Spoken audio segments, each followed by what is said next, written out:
এটাতে হচ্ছে প্রথম বলছে বায়োটেকনোলজি কি। বায়োটেকনোলজি কি? জীববিজ্ঞানের যে শাখায় জীববিজ্ঞানের যে শাখায় টেকনোলজি হলে বায়ো মানে কি?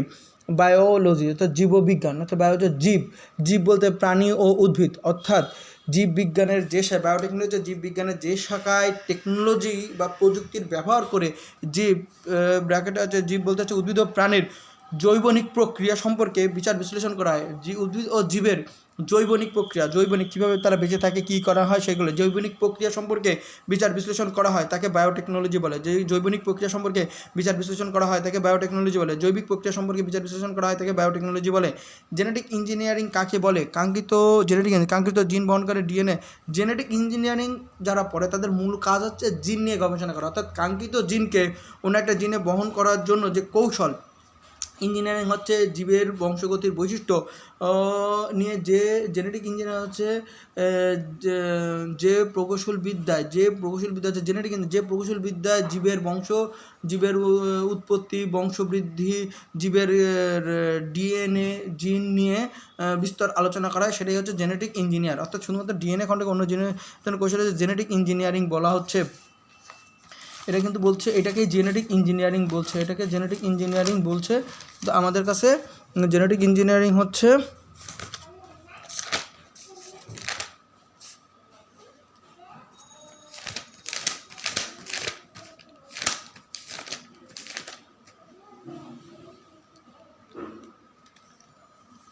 আচ্ছা, ক্লোনিং হলো একদম যেটা হচ্ছে ক্লোনিং হচ্ছে অযৌন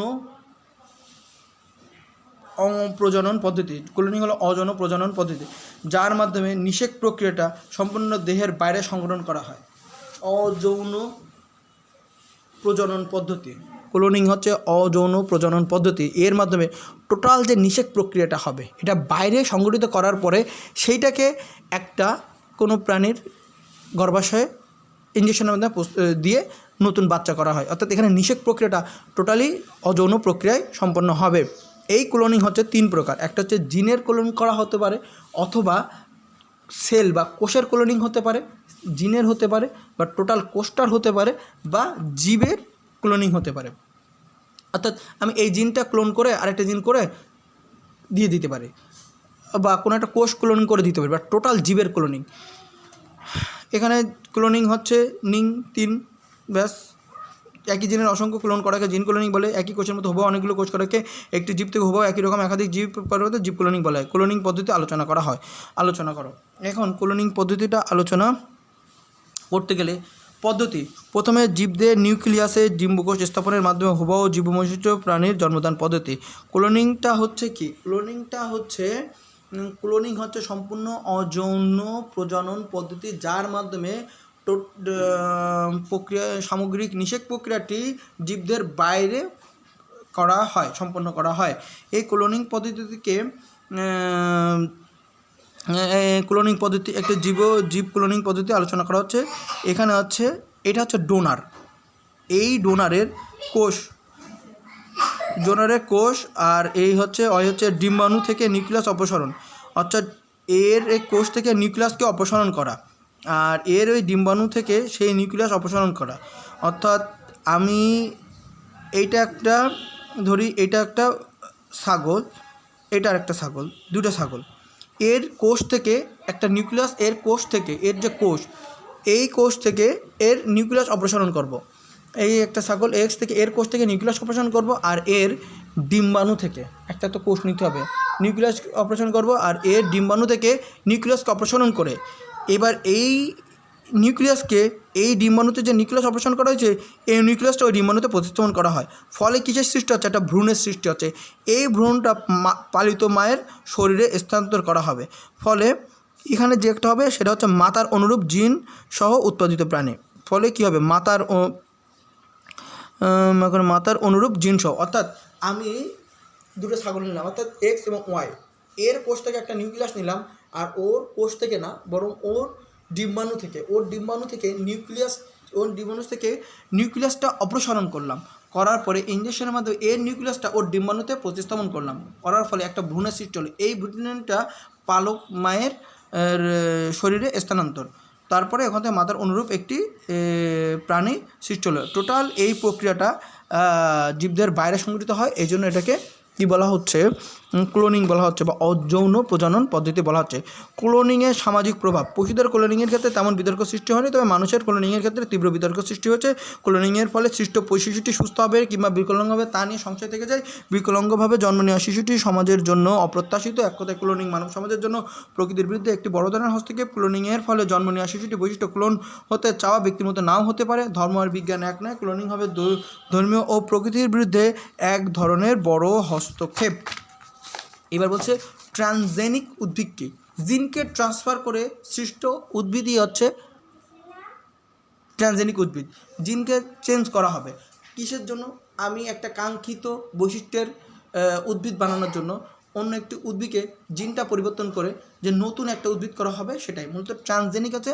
জিনকে ট্রান্সফার করে সৃষ্ট প্রাণী এই উদ্ভিদ। যদি ট্রান্সজেনিক প্রাণী বলে একই অবস্থা, পশু বলে জিনকে ট্রান্স করবে, অর্থাৎ জিন প্রকৌশল ব্যবহার করে, জেনেটিক ইঞ্জিনিয়ার ব্যবহার করে জিনের স্থানান্তর ঘটিয়ে, ব্যবহার করে জিনের স্থানান্তর ঘটিয়ে যে নতুন বৈশিষ্ট্যমণ্ডিত উদ্ভিদ বা প্রাণী সৃষ্টি হয়, যে নতুন বৈশিষ্ট্যমণ্ডিত উদ্ভিদ বা প্রাণী সৃষ্টি করা হয়, যে নতুন বৈশিষ্ট্যমণ্ডিত উদ্ভিদ বা প্রাণী সৃষ্টি করা হয় সেগুলোকে ট্রান্সজেনিক উদ্ভিদ বা ট্রান্সজেনিক প্রাণী বলে। সেগুলোকে ট্রান্সজেনিক উদ্ভিদ বা ট্রান্সজেনিক প্রাণী বলা হয়। সেগুলোকে ট্রান্সজেনিক উদ্ভিদ বা ট্রান্সজেনিক প্রাণী বলা হয়। জিন প্রকৌশল ব্যবহার করে জিনের স্থানান্তর ঘটিয়ে যে নতুন বৈশিষ্ট্যমণ্ডিত উদ্ভিদ বা প্রাণী সৃষ্টি করা হয় সেগুলোকে ট্রান্সজেনিক উদ্ভিদ বা ট্রান্সজেনিক প্রাণী বলা হয়। ট্রান্সজেনিক প্রাণী ও ক্লোনিংয়ের ভিতরে পার্থক্য কী? ট্রান্সজেনিক হচ্ছে এখানে সৃষ্ট নতুন ট্রান্সজেনিক করলাম। এখন কি বলা হচ্ছে, ক্লোনিংয়ে হচ্ছে পিতামাতার বৈশিষ্ট্যের হবে, এখানে নতুন একটা বৈশিষ্ট্য হবে, অর্থাৎ ক্লোনিংয়ে মাতার যে বৈশিষ্ট্য ছিল সেই বৈশিষ্ট্যটা সম্পূর্ণ হবে, অর্থাৎ সৃষ্ট নতুন প্রাণী হুবহু বৈশিষ্ট্যমণ্ডিত হবে, কিন্তু যে ট্রান্সজেনিক প্রাণীতে হুবহু বৈশিষ্ট্য হবে না, এখানে নতুন একটা, অর্থাৎ আম গাছে আমি এমন একটা এতদিন ধরে যে আমটা ছিল আমি যে জিনটা নিয়ে আসবো, আসার পর নতুন একটা হবে না, জিনটা নিয়ে একটা সংমিশ্রণ ঘটবে মেন্ডেলের মতো কী হবে, একটা সংমিশ্রণটা একটা নতুন বৈশিষ্ট্য হবে, কিন্তু ক্লোনিংয়ে একদম মাতার বৈশিষ্ট্যের মতো হবে। এটি দুটি ভিন্ন প্রজাতির মধ্যে ঘটানো হয়। ট্রান্সজেনিক দুটি ভিন্ন প্রজাতির ভিতরে ঘটানো হয়। ক্লোনিং হচ্ছে একদম সেম একই হুবহু পরিস্থিতির ভিতরে ঘটা হয়। বংশগতির ধারাও এখানে তাহলে কী হচ্ছে, ব্যাহত ঘটবে। বংশগতির ধারা এখানে ব্যাহত হয় না, এখানে জাস্ট ক্লোনিংটা এই জন্য করা হয় অন্য একটা প্রাণী দিয়ে করবো, এই প্রাণীটা দিয়ে আমি করবো না, এরকম বংশগতির ধারায় ব্যাহত হয়। ট্রান্সজেনিক প্রাণীর উৎপাদন কৌশলকে ট্রান্সজেনিক, এটাকে তো ক্লোনিং বলো, আর ট্রান্সজেনিকের এটা হচ্ছে শুক্রাণু, এটা হচ্ছে ডিম্বাণু, অনিষিক্ত ডিম্বাণু। অনিষিক্ত ডিম্বাণু থেকে ইঞ্জেকশনের মাধ্যমে জিনকে, কাঙ্ক্ষিত জিনকে ডিম্বাণুতে স্থানান্তর। কাঙ্ক্ষিত জিনকে আমি অনিশ্চিত আমার যে কাঙ্ক্ষিত জিনটা আমি অন্য জায়গায় এনেছি, এটাকে এর ভিতরে স্থানান্তর করলাম, করার পরে শুক্রাণু ও অনিষিক্ত ডিম্বাণুর একটা প্রোনিউক্লিয়াস ঘটালাম, অর্থাৎ এটা শুক্রাণু, এটা ডিম্বাণুতে কাঙ্ক্ষিত জিনকে ইঞ্জেকশনের মাধ্যমে স্থানান্তর করলাম। শুক্রাণু ও ডিম্বাণুর কি একটা প্রোনিউক্লিয়াস তৈরি হলো, প্রোনিউক্লিয়াস তৈরি হলো, নিষিক্ত কোষ বিভাজন হলো। এবার হচ্ছে এর ভিতরে হলে কী হচ্ছে, শুক্রাণু ডিম্বাণু এবার কি নিষিক্ত হলো, এতক্ষণ অনিশ্চিত নিষিক্ত কোষ কি বিভাজন হলো। নিষিক্ত কোষ বিভাজনের ফলে কোষের বৃদ্ধি ও পরিস্ফুটন ঘটে, কোষের অনিষিক্ত ডিম্বাণুর কী বলে, কোষ বিভাজন হলো, নিষিক্ত ডিম্বাণুর কোষ বিভাজন, এই কোষের বৃদ্ধি ও পরিস্ফুটন, কোষের বৃদ্ধি ও পরিস্ফুটন হয়। সেখান থেকে হচ্ছে ট্রান্সজেনিক ইঁদুর। জিন থেরাপি কি? ত্রুটিপূর্ণ কোনো জিনকে গবেষণাগারে প্রস্তুত কোনো সুস্থ জিন দ্বারা প্রতিস্থাপন কৌশলই হচ্ছে জিন থেরাপি, অর্থাৎ ত্রুটিপূর্ণ কোনো জিনকে গবেষণাগারে প্রস্তুত কোনো সুস্থ জিন দ্বারা প্রতিস্থাপন কৌশলই হচ্ছে জিন থেরাপি। জিন থেরাপি হচ্ছে দুই প্রকার, একটা হচ্ছে জার্মলাইন থেরাপি, জিন থেরাপি হচ্ছে জিনের যে থেরাপি, একটা জার্মলাইন থেরাপি, একটা সোমাটিক সেল থেরাপি। জিনের হচ্ছে থেরাপি, জিন হচ্ছে তো গেল, জিন থেরাপি হচ্ছে দুই প্রকার, একটা হচ্ছে সোমাটিক সেল আর একটা হচ্ছে জার্ম লাইন, একটা হচ্ছে জিন, একটা হচ্ছে somatic cell therapy. Gene therapy কি বলে, জিন থেরাপি হচ্ছে কি ত্রুটিপূর্ণ কোনো জিনকে গবেষণাগারে প্রস্তুত কোনো সুস্থ জিন দ্বারা প্রতিস্থাপন কৌশলকে জিন থেরাপি বলা হয়। জিন থেরাপি হচ্ছে দুই প্রকার, একটা জার্ম লাইন থেরাপি আর একটা হচ্ছে somatic cell therapy. Germ line থেরাপিতে জননকোষে প্রয়োজনীয় পরিবর্তন আনা হয়, এটা হচ্ছে জননকোষে কোনো পরিবর্তন আনা হয়, জার্ম লাইনে হচ্ছে কি জননকোষে পরিবর্তন করা হয়, ডিম্বাণুতে প্রয়োজনীয় পরিবর্তন আনে আবার মাতৃগর্ভে স্থাপন করা হয়। এই যে জিন থেরাপিতে হচ্ছে জননকোষে কোনো প্রয়োজনীয় পরিবর্তন আনা হয় এবং সোমাটিক সেল থেরাপিতে রক্তকোষ সোমাটিক সেল বলে রক্তকোষে বা ত্বকের কোষে প্রয়োজনীয় পরিবর্তন আনা হয়। এখানে আছে সোমাটিক সেল, এতে নতুন যেসব রক্তকোষ তৈরি হয় তা পরিবর্তিত জিনের প্রয়োজনীয় পরিবর্তন এনে আবার মাতৃগর্ভে নিষিক্ত ডিম্বাণুতে প্রয়োজনীয় পরিবর্তন এনে জার্ম লাইন থেরাপি জননকোষে পরিবর্তন করা হয়। এটা হচ্ছে রক্তকোষে পরিবর্তন করা হয়। জিন থেরাপি, দুই ধরনের থেরাপি দেওয়া হয়। আমি যখন জিন থেরাপি দেবো, তোমার যে ত্রুটিপূর্ণ এটা হচ্ছে কীভাবে একটা জননকোষে দিয়ে আমি প্রথম থেকে দিতে পারি, অর্থাৎ জিন থেরাপি হচ্ছে প্রথম থেকে দিতে পারি। জিন থেরাপিতে হচ্ছে জননকোষে প্রয়োজনীয় পরিবর্তন আনা হয়, জিন কোষে হচ্ছে পরিবর্তন আনা হয় জিন কোষে প্রয়োজনীয় পরিবর্তন আনা হয় এবং নিষিদ্ধ ডিম্বাণুতে প্রয়োজনীয় পরিবর্তন এনে আবার মাতৃগর্ভে প্রতিস্থাপন করা হয়। অর্থাৎ একটা হচ্ছে শুরু থেকে তো আমার একটা কোনো সমস্যা হয়েছে, এটা হচ্ছে শুরু থেকে বা দেহকোষ বা রক্তকোষ থেকে পরিবর্তন করা হয়। জিন থেরাপির কৌশল, মূলত জিন থেরাপি দেওয়া হয় জটিল রোগের চিকিৎসায়, যেখানে অস্ত্রোপচার কিংবা ওষুধের মধ্যে রোগ সাধনা সম্ভব হয় না, তখন মূলত জিন থেরাপি দেওয়া হয়। জিন থেরাপির মাধ্যমে রোগ সৃষ্টির জন্য দায়ী ত্রুটিপূর্ণ জিনকে গবেষণা প্রস্তুত করা, সুস্থ জিন দ্বারা প্রতিস্থাপন করে রোগ নির্মূল করা হয়। প্রচলিত চিকিৎসা পদ্ধতির সাথে জিন থেরাপি চিকিৎসার পার্থক্য কি? প্রচলিত চিকিৎসা পদ্ধতির মধ্যে শুধু রোগের উপশম করা হয়, শুধু সমূলে নিবারণ করা যায় না, কিন্তু জিন থেরাপির মাধ্যমে শুধু রোগের উপশমই হয় না, বরং জিনের বৈশিষ্ট্যগত ত্রুটি দূর করে একে সমূলে নির্মূল করা হয়। জেনেটিক্যালি পরিবর্তিত অর্গানিজম কি? এর ব্যবহার লিখুন। যেসব অর্গানিজমের জেনেটিক্যালি পরিবর্তিত organism GMO genetically modified organism, যে সকল অর্গানিজমকে জিনগতভাবে পরিবর্তন হয়, যে সকল অর্গানিজমের জিনগত উপাদান জেনেটিক ইঞ্জিনিয়ারিং প্রযুক্তি ব্যবহার করে পরিবর্তন করা হচ্ছে তাকে জেনেটিক্যালি পরিবর্তিত অর্গানিজম বলে। যে অর্গানিজমের জিনগত উপাদান জেনেটিক ইঞ্জিনিয়ারিং প্রযুক্তি ব্যবহার করে পরিবর্তন করা হয়েছে তাকে জেনেটিক্যালি পরিবর্তিত অর্গানিজম বলে। মারাত্মক রোগ নির্মূলে জেনেটিক্যালি এর ব্যবহার, মারাত্মক রোগ নির্মূলে জেনেটিক জিএমও ব্যবহৃত হয়। আমি যদি উন্নতি প্রজাতির তৈরি করতে চাই তাহলে এটি করা হবে। যদি গবেষণায় গবেষণায় প্রচুর ব্যবহার করা হয়। এবং ট্রানজেনিক অ্যানিমাল তৈরিতে এটি ব্যবহৃত হয়। ট্রানজেনিক অ্যানিমিতে এটি ব্যবহৃত হয়। জার্ম লাইন থেরাপি এবং সোমাটিক সেল থেরাপি, এটা হচ্ছে জননকোষে প্রয়োজনীয় পরিবর্তন করা হয় এবং এটা হচ্ছে রক্তকোষে পরিবর্তন করা হয়। জননকোষে এটা মূলত পরিবর্তন করা হয়। এই দুটো দিয়ে ব্যাখ্যা করে লাইন বাই লাইন লিখবো, এরকম করে না, লাইন বাই লাইন লিখবো। জন্মসূত্রে, তাহলে যেহেতু জন্মসূত্রে গেল, এটা হচ্ছে জন্মসূত্রে পাওয়া রোগগুলো দূর হয় এবং নতুন করে সৃষ্ট কোষ পরিবর্তিত জিনের বৈশিষ্ট্য প্রকাশ পায়। এটা হচ্ছে সোমাটিক সেল, অর্থাৎ এটা হচ্ছে জন্মসূত্রে পাওয়া রোগগুলো নির্মূল করা হয় এবং সৃষ্ট রোগ বিভিন্ন বিশৃঙ্খলার কারণে সৃষ্ট রোগগুলোকে এই রক্তকোষের থেরাপির মাধ্যমে এটা চেঞ্জ করা হয়। জিএমও জেনেটিক্যালি মডিফাইড অর্গানিজম, যে সকল অর্গানিজম জিনগতভাবে পরিবর্তন সাধন করে আরও উন্নত বৈশিষ্ট্যের অর্গানিজমে পরিণত করে সে সকল অর্গানিজমকে জিএমও বলে, যেমন বিটি বেগুন এবং সোনালি ধান। এবার হচ্ছে লবণাক্ত এলাকায় জিএমও উদ্ভিদ লবণাক্ত সহিষ্ণু হয়ে উঠতে পারে। জিএমওর ফলে কি হচ্ছে? লবণাক্ত এলাকায় জিএমও উদ্ভিদ লবণাক্ত সহিষ্ণু হয়ে উঠতে পারে। তারপর হচ্ছে বন্যার পানিতে কী করে যে বন্যা সহিষ্ণু হতে পারে। তারপর হতে পারে হচ্ছে কীটনাশক অটোমেটিক্যালি হচ্ছে কী করবে, দমন করতে পারবে, যদি কম খরচে বেশি ফল পাওয়া যেতে পারে। কীটনাশক আগাছা রোগ ব্যাধি প্রতিরোধী হয়ে উঠতে পারে। জিএমওর অপকারিতা কি? জিএমওর অপকারিতা হচ্ছে এটা হচ্ছে কি দেশীয় যে শস্য, এটা যদি মানুষের করা হয় তাহলে কী হবে? অ্যালার্জিজনিত সমস্যা হতে পারে, অনেক সময় নিজের শরীরের সাথে খাপ খাওয়িয়ে নিতে পারে না, এটা হতে পারে। দেশীয় জাতের শস্যের বিলুপ্তি হতে পারে। উন্নয়নশীল দেশগুলো এইগুলো ভালো করে করবে। উন্নয়নশীল দেশগুলো উন্নত দেশের প্রতি নির্ভরশীল হবে, এমন কিছু আগাছা জন্মাবে পারে যা দমন কষ্টসাধ্য, হবে। রেস্ট্রিকশন এন্ডোনিউক্লিয়াস কি? রেস্ট্রিকশন এন্ডোনিউক্লিয়াসের অপর নাম হচ্ছে ডিএনএ সিসর। রেস্ট্রিকশন মানে কাটা, এটার এন্ডোসিসর মানে রেস্ট্রিকশন এনজাইম বা হচ্ছে ডিএনএ সিসর। রিকম্বিনেন্ট ডিএনএ প্রযুক্তিতে এটির ব্যবহার লক্ষণীয়, এটি দ্বারা ডিএনএ অণুকে কাটা হয়। এন্ডোসিসর হচ্ছে ডিএনএ সিসর। ট্রানজেনিক প্রাণী ও জিএমও এর ভিতরে ট্রানজেনিক জিনের করা হয়, আর কোনো জেনেটিক্যালি মডিফাইড করা হয়, নিজের ভিতরে মডিফাইড করা হবে, নিজেদের ভিতরে। যখন ধান গাছ লবণাক্ত সহিষ্ণু ছিল না, এখন এটা লবণাক্ত সহিষ্ণু হবে। আর ট্রানজেনিক মানে নতুন একটা কিছু আনা হবে। যেমন আমি হচ্ছে ভেড়ার লোমটা উটের লোমের মতো এরকম মানে ভেড়ার লোমটা উটের লোমের মতো এরকম কী বলে দীর্ঘস্থায়ী করতে হবে, তখন আমি এটা করতে পারি। অর্থাৎ ট্রান্সজেনিক প্রাণী এটা ভিন্ন প্রাণীর ভিতরে করতে হবে। যেমন এখানে উদাহরণ দেয়, জিওমতে কোনো নতুন জিনের প্রবেশ ঘটানো হয় না। জিওমতে কোনো নতুন জিনের প্রবেশ ঘটানো হয় না, বরং প্রাণী বা উদ্ভিদের দেহে আগে থাকা জিনোমের সামান্য পরিবর্তন করে জিওমো করা হয়। যেমন আপেল কাটলে কিছুক্ষণ পরে তা খয়েরি বর্ণ হয়ে যায়, এটা কি পিপিও নামক এক ধরনের রাসায়নিকের কারণে এটি হয়।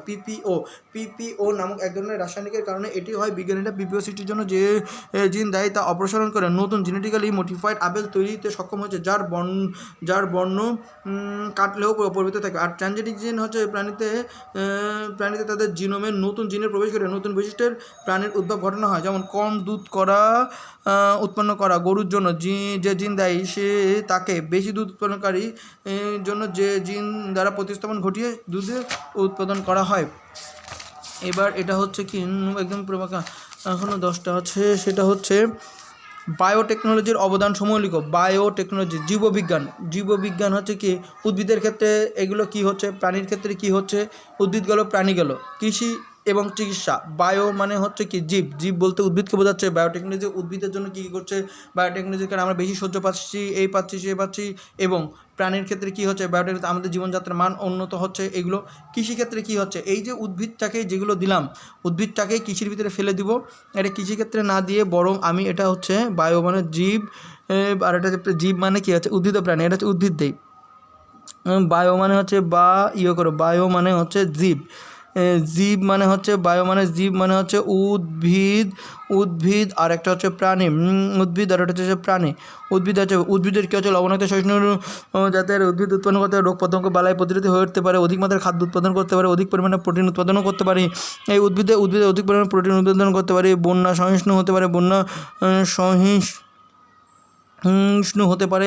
ঠিক এবার হচ্ছে কি প্রাণীর ক্ষেত্রে, প্রাণীর কী হতে পারে, এটা হচ্ছে চিকিৎসা উদ্ভিদ ক্ষেত্রে, আর এটা হচ্ছে প্রাণী, এটা চিকিৎসা না, এটা হচ্ছে প্রাণীর ক্ষেত্রে প্রাণীর ট্রানজেনিক প্রাণী ও উদ্ভিদের উৎপাদন করতে পারে, উদ্ভিদ ও পশু পাখির ক্লোনিং করা হতে পারে বায়োটেকনোলজির ফলে। টোটাল চ্যাপ্টারটার নাম তো বায়োটেকনোলজি। এটাকে এর ফলে কি জিন থেরাপি দিয়ে, আসলে আমি যতগুলো পড়লাম, জিন থেরাপি দিয়ে রোগটাকে দূর করা যেতে পারে, তারপর জিনের অপসারণ করা যেতে পারে, ক্লোনিং করা যেতে পারে, ট্রানজেনিক প্লান্ট তৈরি করা যেতে পারে, উদ্ভিদ তৈরি করা যেতে পারে, তারপরে রিকম্বিনেন্ট করা যেতে পারে, ডিএনএ টেস্ট করা যেতে পারে, ফরেনসিক টেস্ট করা যেতে পারে, অর্থাৎ এইভাবে সব রকম বিভিন্ন জটিল রোগের নির্মূল করা যেতে পারে। বায়োটেকনোলজি উদ্ভিদ এবং প্রাণী। জেনেটিক ইঞ্জিনিয়ারিং কাকে বলে, জীবের বৈশিষ্ট্য নিয়ন্ত্রণের ক্ষুদ্রতম এককই হচ্ছে জিন। এই জিনের পরিমার্জন বা জীব অন্য জিনের প্রাণীতে প্রতিস্থাপনের ফলে বৈজ্ঞানিক কৌশলই হচ্ছে জেনেটিক ইঞ্জিনিয়ারিং। এর আগে যেটা পড়েছি না, বরং এটা জেনেটিক ইঞ্জিনিয়ারিং হচ্ছে জিনের বৈশিষ্ট্য, জেনেটিক হচ্ছে জিনের বৈশিষ্ট্য চেঞ্জ করবে, অর্থাৎ জিনের পরিবর্ধন, মার্জন কিংবা অন্য কোনো উদ্ভিদে বা প্রাণীতে প্রতিস্থাপনে এর বৈজ্ঞানিক পদ্ধতি। অন্য কোনো উদ্ভিদ বা প্রাণীতে স্থাপনের বৈজ্ঞানিক কৌশলী হচ্ছে জেনেটিক বৈজ্ঞানিক কৌশল হচ্ছে genetic engineer. Use of biotechnology in agriculture. Use of biotechnology in agriculture. লবণাক্ত সহিষ্ণু উদ্ভিদ, ইউজ অফ বায়োটেকনোলজি এবং কৃষিতে ওইগুলো লবণাক্ত সহিষ্ণু উদ্ভিদের মধ্যে খরা সহিষ্ণু হবে, বন্যার পানিতে সহিষ্ণু হবে, কীটপতঙ্গ বালাই হবে, অধিক মাত্রায় শস্য করতে পারে, অধিক প্রোটিন করতে পারবে। এবার টিস্যু কালচার প্রক্রিয়াতে এবং ট্রানজেনিক উদ্ভিদ করতে পারবো। টিস্যু কালচার প্রক্রিয়াতে অধিক চারা উৎপাদন করতে পারবো, উৎপাদন করতে পারবো। Biotechnology in pharmaceuticals. ফার্মাসির নাম হচ্ছে ইভাহট। ফার্মাসির নাম কি? ফার্মাসির নামই হচ্ছে ইভাহট। এনজাইম তৈরিতে, এনজাইম উৎপাদনে। ভিতে হচ্ছে ভ্যাকসিন উৎপাদনে। এতে হচ্ছে এটা এনজাইম ভ্যাকসিন। এতে হচ্ছে অ্যান্টিবায়োটিক উৎপাদনে। এইচতে হচ্ছে হরমোন উৎপাদনে। টিতে হচ্ছে ট্রানজেনিক প্রাণী থেকে ওষুধ আহরণে। ইতে বায়োটেকনোলজি এর কল্যাণে উদ্ভিদের থেকে বিভিন্ন ধরনের এনজাইম উৎপাদন করা সম্ভব হচ্ছে। এনজাইম পেঁপে থেকে পেপেন, পেঁপে থেকে প্যানজান। ভ্যাকসিন যেমন যক্কা। বায়োটেকনোলজির কল্যাণে উদ্ভিদ থেকে বায়োটেকনোলজির কারণে জীব থেকে টেকনোলজিতে নিয়ে যাওয়া, অর্থাৎ ওষুধ উৎপাদন করে ব্যাপক পরিমাণে ভ্যাকসিন বা টিকা উৎপাদন করা। যক্কা, হাম, পোলিও। এনজাইম পেঁপের এনজাইম থেকে পেপের এনজাইম থেকে পেঁপের এনজাইম। ভ্যাকসিন হচ্ছে যক্কা, পোলিও ভ্যাকসিন। অ্যান্টিবায়োটিক হচ্ছে পেনিসিলিন নামক একটি অ্যান্টিবায়োটিক। হরমোন হচ্ছে ইনসুলিন নামক হরমোন তৈরি করা যাচ্ছে পারে। তাহলে ফার্মাসিটির নাম হচ্ছে ইভাহট। Pharmacy use of biotechnology in milk production. Milk production. আচ্ছা বায়োটেকনোলজি, দেখো আমরা আগে অতীতে কী করতাম, অতীতে দুধ থেকে ঘরোয়া উপায়ে দই, মাখন, ছানা, পনির, মাখন তৈরি হলেও জানা যায়নি কোন প্রক্রিয়ায় দুধ থেকে এই সমস্ত দুগ্ধজাত দ্রব্যাদি তৈরি হয়। বায়োটেকনোলজির মাধ্যমে গবেষণায় দেখা যায় বিভিন্ন ব্যাকটেরিয়া এর জন্য দায়ী। জৈব প্রযুক্তির মাধ্যমে এসব ব্যাকটেরিয়াকে শনাক্ত করে তার সঠিক প্রয়োগের মাধ্যমে কি বলা হচ্ছে, অতীতে দুধ থেকে ঘরোয়া উপায়ে দই, মাখন, ছানা, পনির, মাখন তৈরি হলেও জানা যায়নি কোন প্রযুক্তি বা কোন প্রক্রিয়া দুধ থেকে সকল দুগ্ধজাতীয় দ্রব্যাদি তৈরি হয়। বায়োটেকনোলজির মাধ্যমে আমরা গবেষণায় দেখতে পাচ্ছি বিভিন্ন ব্যাকটেরিয়ার জন্য দায়ী, এই যে দুধ থেকে এসে দায়ী। এখন জৈব প্রযুক্তির মাধ্যমে এই সকল ব্যাকটেরিয়াকে শনাক্ত করে তার সঠিক প্রয়োগের মাধ্যমে খুব অল্প সময়ে উন্নত মানের দুগ্ধজাত দ্রব্যাদি তৈরি করতে পারছি। যেমন ল্যাকটিক অ্যাসিড নামক বীজ ব্যবহার করে ল্যাকটিক অ্যাসিড নামক বীজ ব্যবহার করে ব্যাকটেরিয়াকে ব্যবহার করে দুধকে জমাট ঘন করে দই পরিণত হচ্ছে ব্যাকটেরিয়া। এবার হচ্ছে ন্যানো টেকনোলজি। ন্যানো একদম ক্ষুদ্র টেকনোলজি, যেটা হচ্ছে পদার্থকে আণবিক পর্যায়ে পরিবর্তন ও নিয়ন্ত্রণ করার বিদ্যাকে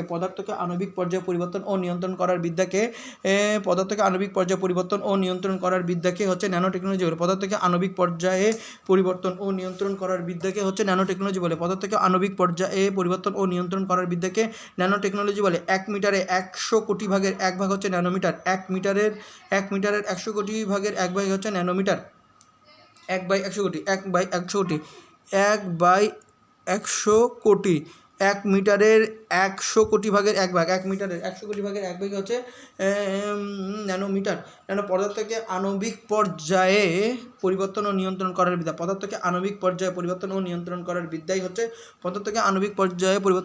করার বিদ্যাই হচ্ছে ন্যানো টেকনোলজি। 1 মিটারে 100 কোটি ভাগের 1 ভাগ হচ্ছে ন্যানোমিটার। 1 মিটারের 100 কোটি ভাগের 1 ভাগ হচ্ছে ন্যানোমিটার। 1 মিটার 100 কোটি ভাগের 1 ভাগ হচ্ছে ন্যানোমিটার। এবার প্রয়োগ ক্ষেত্র, এই জিনিসটা মনে রাখতে হবে, ন্যানো টেকনোলজিতে প্রয়োগ ক্ষেত্র NANOTEC, এইগুলো ন্যানো টেকনোলজির প্রয়োগ ক্ষেত্র। ন্যানো রোবট, এতে হচ্ছে অ্যারোস্পেস বা মহাকাশ গবেষণাতে।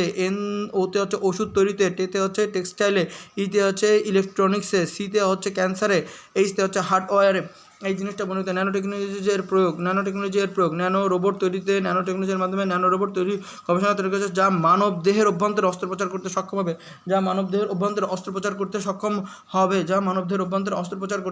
হবে। মহাকাশ যান চালিয়ে মহাকাশ অভিযানে ব্যবহৃত বিভিন্ন নভোযানকে হালকা করে তৈরি করতে ন্যানো টেকনোলজি এর ব্যবহার হয়। মহাকাশে অভিযানে ব্যবহৃত বিভিন্ন নভোযানকে হালকা করে তৈরি করতে ন্যানো টেকনোলজির ব্যবহার করা হয়। মহাকাশে ব্যবহৃত বিভিন্ন নভোযান হালকা করার জন্য ওষুধ তৈরিতে, বিভিন্ন দুরারোগ্য ব্যাধি তৈরিতে ন্যানো টেকনোলজির ব্যবহার লক্ষণীয়। তারপর হচ্ছে বস্ত্রশিল্পের কাপড়ের ওজন ও ঘনত্ব, ওজনকে সূক্ষ্ম এবং ঘনত্বকে বৃদ্ধির ক্ষেত্রে ন্যানো টেকনোলজি ব্যবহার করা হয়। ইলেকট্রনিক্সের আকার ছোট এবং এর শক্তি বৃদ্ধিতে ন্যানো টেকনোলজি ব্যবহার করা হয়। ক্যান্সার রোগ নির্মূলে ন্যানো টেকনোলজির মাধ্যমে সূক্ষ্ম সুচ ব্যবহার করে সূক্ষ্মভাবে শুধু ক্যান্সার আক্রান্ত কোষকে ওষুধ প্রয়োগ করে ক্যান্সার কোষ ধ্বংস করা যায়। হার্ডওয়্যার তৈরিতে কম্পিউটারের আকার ছোট করার জন্য হার্ডওয়্যার তৈরিতে ন্যানো টেকনোলজির ব্যাপক ব্যবহার করা যায়। ঠিক আছে, এবার হচ্ছে ফার্মাকোলজি। ফার্মেসি অর্থাৎ উদ্ভিদকে ফার্মাকোলজি কি অর্থাৎ উদ্ভিদকে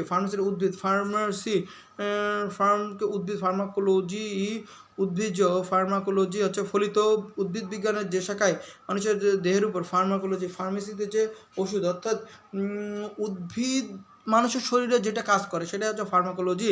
ফলিত উদ্ভিদ বিজ্ঞানের যে শাখায় মানুষের দেহের উপর বিভিন্ন ওষুধের ক্রিয়া বিক্রিয়া নিয়ে আলোচনা করা হয় সেটাই হচ্ছে ফার্মাকোলজি। অর্থাৎ ফার্মাকোলজি হচ্ছে উদ্ভিদটা মানুষের শরীরে ফার্মাকোলজি হচ্ছে ফলিত উদ্ভিদ বিজ্ঞানের যে শাখায় মানুষের দেহের উপর বিভিন্ন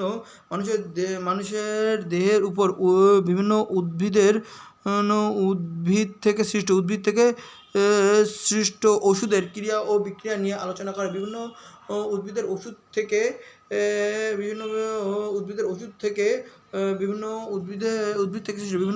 সৃষ্ট ওষুধের ক্রিয়া ও বিক্রিয়া নিয়ে আলোচনা ও বিশ্লেষণ করা হয়। বহু যে বিক্রিয়া নিয়ে আলোচনা ও বিশ্লেষণ করা হয় তাকে ফার্মাকোলজি বলে, তাকে ফার্মাকোলজি বলে, তাকে ফার্মাকোলজি বলে, তাকে ফার্মাকোলজি বলে, তাকে ফার্মাকোলজি বলে।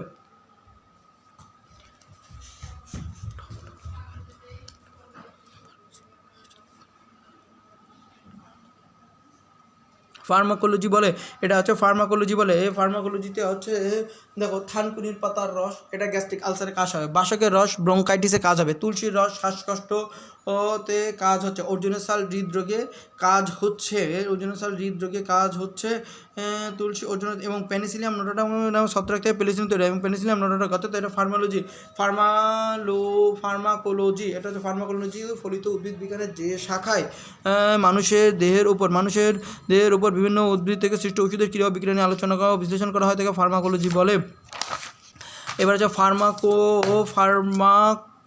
ফার্মাকোকাইনেটিক্স বলতে কি বোঝো? ফার্মাকোকাইনেটিক্স হচ্ছে চিকিৎসা বিজ্ঞানের এমন একটি যেখানে মানবদেহে ওষুধের ফার্মাকোকাইনেটিক্স হচ্ছে ওষুধের শোষণ, বন্টন এবং বর্জন, ওষুধের শোষণ, বন্টন এবং বর্জন নিয়ে ওষুধের শোষণ, বন্টন এবং বর্জন নিয়ে আলোচনা করা হয়। ওষুধের শোষণ, বন্টন ও বন্টন নিয়ে আলোচনা। ফার্মাকোকাইনেটিক্স হচ্ছে চিকিৎসা বিজ্ঞানের এমন একটি শাখা। ফার্মাকোকাইনেটিক্স হচ্ছে কি, এটা হচ্ছে চিকিৎসা বিজ্ঞানের এমন একটি ফার্মাকোকাইনেটিক্স একদম শেষে যেটা, সেটা হচ্ছে ফার্মাকোকাইনেটিক্স হচ্ছে চিকিৎসা বিজ্ঞানের এমনই একটি শাখা। ফার্মাকোকাইনেটিক্স হচ্ছে চিকিৎসা বিজ্ঞানের এমনই একটি শাখা যেখানে মানবদেহের ওষুধের শোষণ, বন্টন ও বর্জন নিয়ে আলোচনা করা হয়। শোষণ, বন্টন ও বর্জন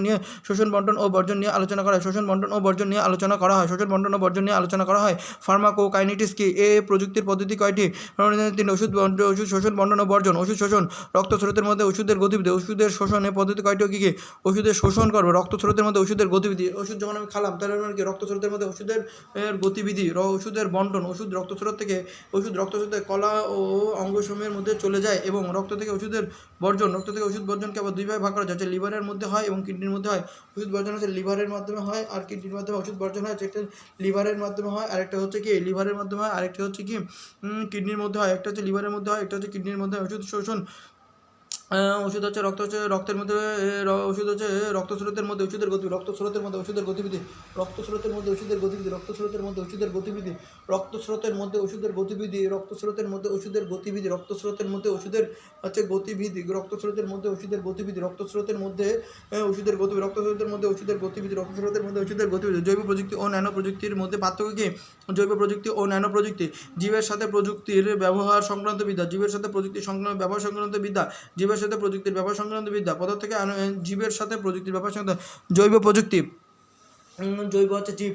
জৈব প্রযুক্তি ও ন্যানো প্রযুক্তির মধ্যে পার্থক্য কি? জৈব জীবের সাথে প্রযুক্তির ব্যবহার সংক্রান্ত বিদ্যা আণবিক, পদার্থ থেকে আণবিক পর্যায়ে নিয়ন্ত্রণ ও পরিবর্তন করা, আর নিয়ন্ত্রণ ও পরিবর্তন করার বিদ্যাই হচ্ছে কি ন্যানো প্রযুক্তি। উন্নত বৈশিষ্ট্যমণ্ডিত জীব উৎপাদন, জৈব প্রযুক্তির মাধ্যমে কি উন্নত বৈশিষ্ট্যের মাধ্যমে কি জীব উৎপাদন করা যায়, উন্নত বৈশিষ্ট্যমণ্ডিত জীব উৎপাদন করা যায়, ছোট শক্তিশালী বস্তু উৎপাদন করা যায়। জীবের মধ্যে বৈশিষ্ট্যগত পরিবর্তন সাধনের জন্য এই প্রযুক্তি করা হয়, অর্থাৎ প্রচলিত বস্তুগুলোকে আরও সূক্ষ্ম দক্ষ করতে এটির ব্যবহার করা হয়।